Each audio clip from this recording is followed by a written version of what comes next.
Akkam jirtan hordoftoota Iskoolaar Tuubii baga nagaadhaan irra deebitanii gara Iskoolaar Tuubiitti nagaan dhuftanii akkuma beekamu chaanaaliin kun guyyoota muraasa kan banamedha.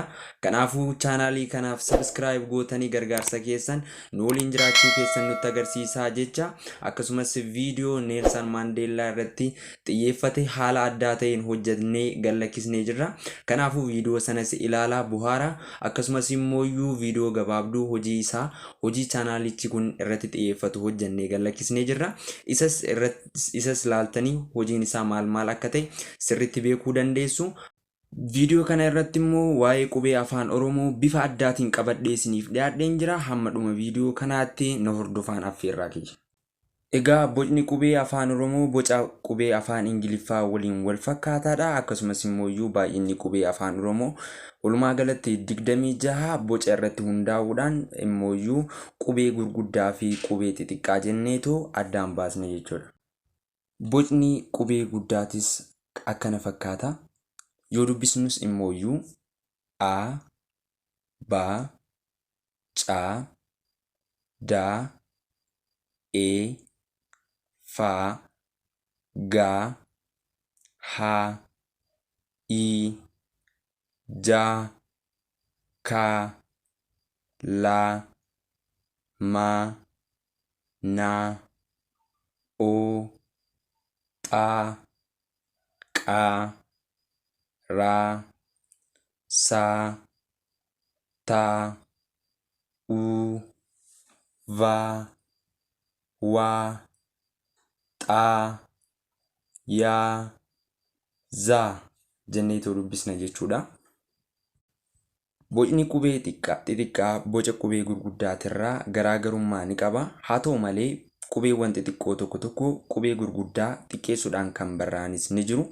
Yogguu dubbifamanis qubeen xixiqqaa A, B, C, D, E, F, G, H, I, J, K, L, M, N, O, X, Q, R, S, T, U, V, W, X, Y, Z jenna.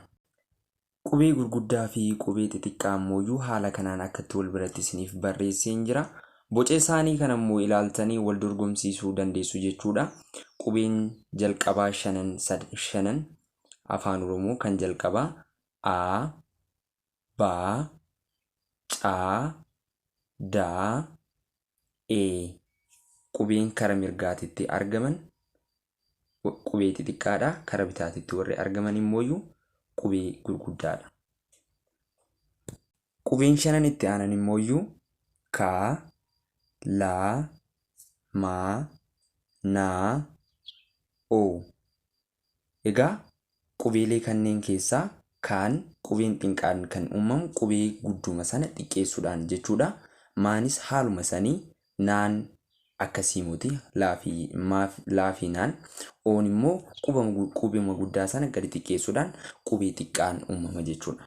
Qubeeleen shanan ammasitti aanan immoo P, Q, R, S, T jedhamu.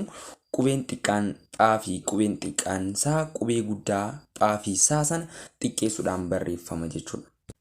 Qubeeleen warri dhumaa hafan immoo U, V, W, X, Y, Z.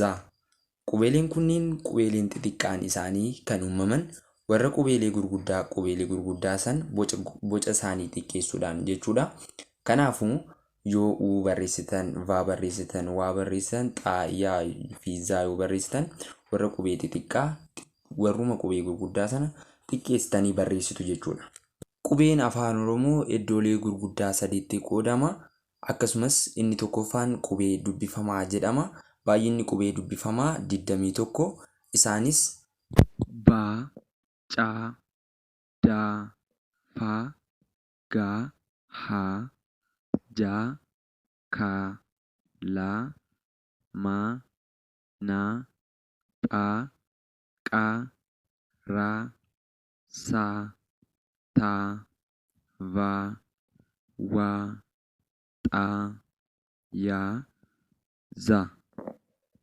Warra jedhaman yommuu ta'an qubeeleen hafan immooyyuu qubee dubbachiistuu jedhamu. Baay'inni qubee dubbachiistuu 5. Isaanis a, e, i, o, u.